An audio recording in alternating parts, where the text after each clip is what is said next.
Salam sejahtera, terima kasih karena bersama dengan saya di Nazilin Unity Channel. Sepanjang hari ini perbualan orang di media sosial maupun di kedai kopi, di tempat-tempat kerja ialah tentang pengumuman Anwar Ibrahim berkaitan dengan penghargaan luar biasa kepada rakyat.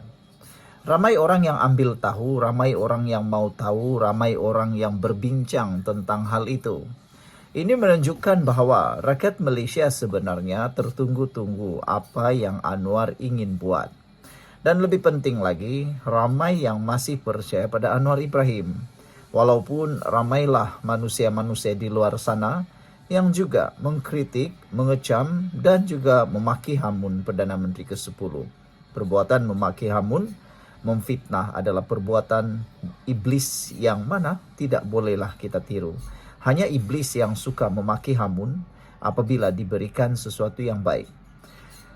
Tapi yang hairannya apabila diberi tentang bantuankah, subsidikah atau apa-apa daripada kerajaan, mereka ambil juga.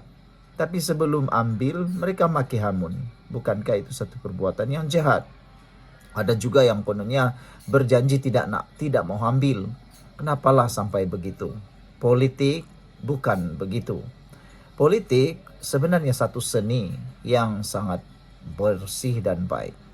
Tapi hari ini, petang ini, kita nak bincang apa sebenarnya kemungkinan pengumuman penghargaan luar biasa daripada Anwar Ibrahim kepada rakyat Malaysia itu. Ada yang menjangkakan beberapa hal yang paling menarik. Tapi sebelum itu, saya nak kongsikan dengan Anda semua, ini terapi imun transfer factor for life. Terapi imun ini meningkatkan daya imun badan kita sehingga 400%. Secara umum dan ringkasnya, kita kena penyakit karena daya imun badan kita yang menjadi lemah dan bodoh. Apabila imun badan kita jadi lemah dan bodoh, secara tidak langsung, kita tidak akan sembuh daripada sebarang penyakit. Kita tidak akan kuat melawan penyakit. Tetapi berita baiknya, apabila imun badan kita menjadi kuat, Anda sebutlah apa saja jenis penyakit boleh disembuhkan dengan peningkatan daya imun badan. Hanya dengan imun badan, meningkatnya imun badan, maka kita boleh kuat, sehat, melawan penyakit lalu kita sembuh. Dapatkan terapi imun transfer factor for life ini melalui nombor telefon yang tertera. Kalau ini adalah kali kedua atau kali ketiga Anda menonton video transfer factor for life ini, bermaksud Tuhan sedang buka jalan untuk Anda kembali sehat, untuk Anda kembali semula kepada kedudukan yang kuat. Impian untuk mendapatkan kesehatan semula. Sila dapatkannya sebelum Anda terlambat. Baik, saudara, kita nak bincang semula. Apa sebenarnya yang Anwar Ibrahim akan umumkan? Ada orang yang bergurau. Mereka kata, kami mahu harga minyak kembali turun kepada RM1. Itu sesuatu yang hampir mustahil. Anda meminta sesuatu, berfikirlah logik. Mungkin Anda fikir mudah, main petik-petik cari saja. Tapi kita nak tahu, mau bagi tahu kepada Anda semua. Bukankah perkara yang harus Anda tahu ialah siapa yang membuat utang dulu? Anwar Ibrahim terpaksa meneruskan legasi yang penuh dengan hutang.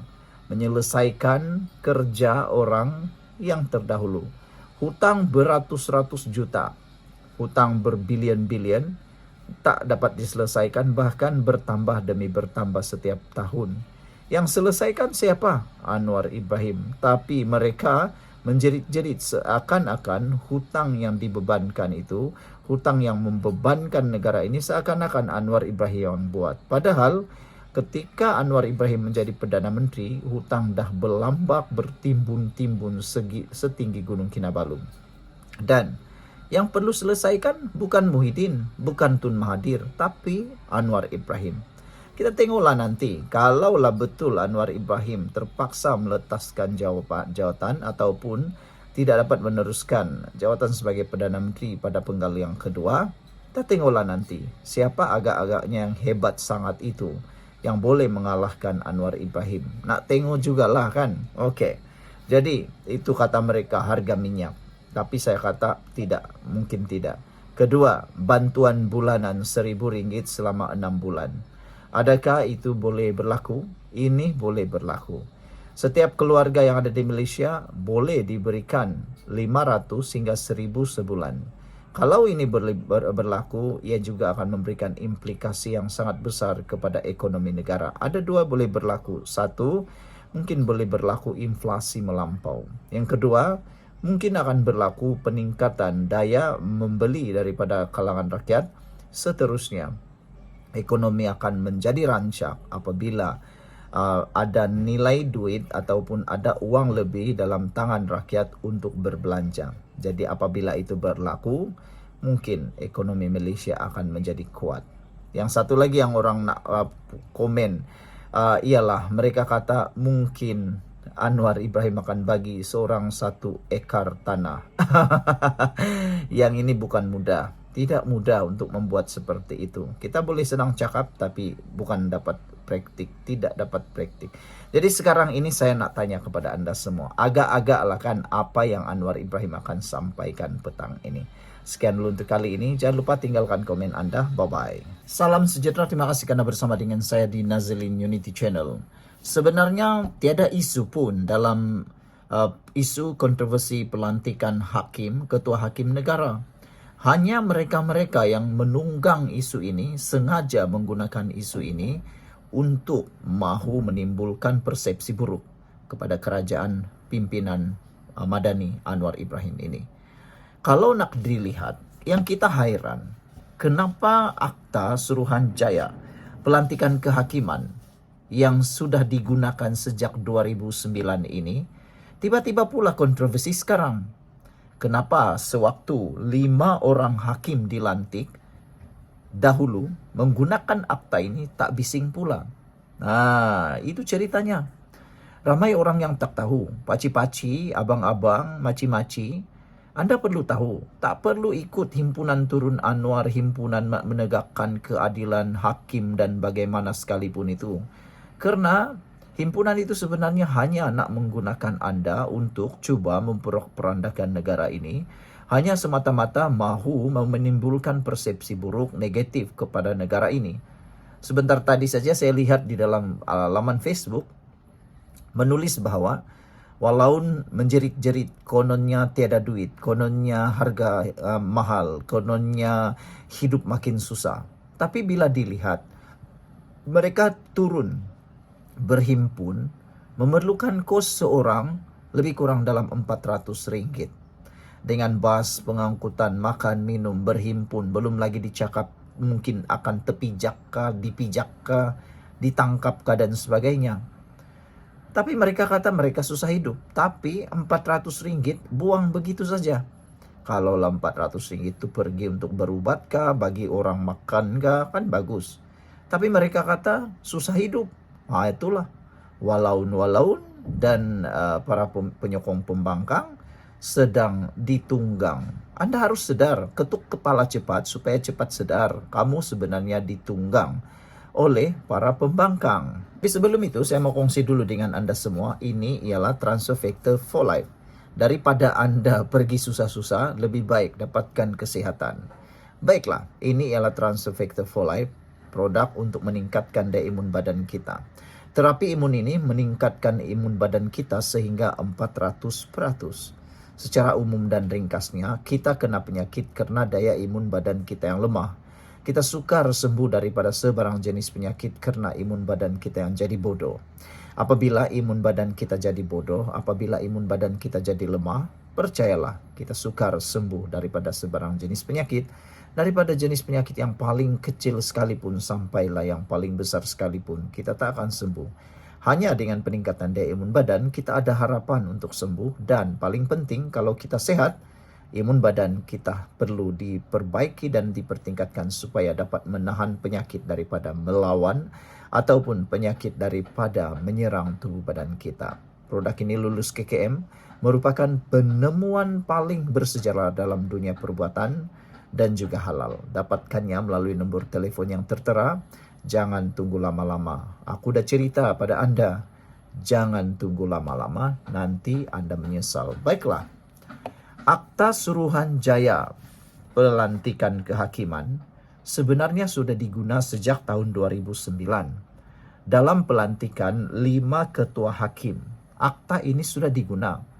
Jadi kalau begitu, Waktu siapakah akta ini sudah ada? Maksudnya, kalau tak silap, sejak Najib, Tun, Ismail Sabri Yaakob, Muhyiddin, Anwar, semuanya menggunakan akta yang sama. Sejak 2009, kenapa pula baru sekarang isu ini timbul? Sengajalah kan? Jawabannya mudah.